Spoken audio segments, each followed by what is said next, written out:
are today. We're in Las Olas Isles, and we've been working on this roof about 5-6 years ago. We done the roof system here. It was a Siloflex and it was a TPO on the other side.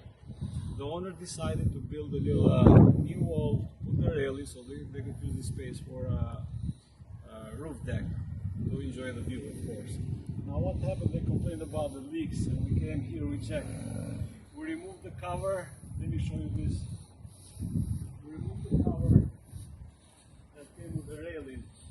Unfortunately, the railing people came out to finish the roof, and they dug into our roofing system and they created a penetration which was not sealed properly.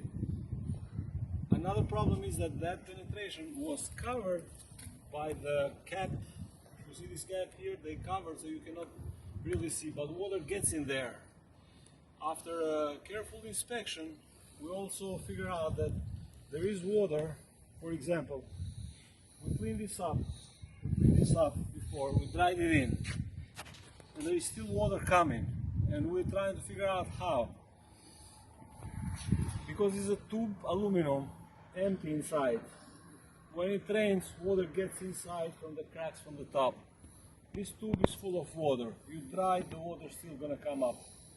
So there are two problems: the penetration and the type of system. So we're gonna talk with the homeowner, but at least we were able to find where the problem is. So now we know how to fix it.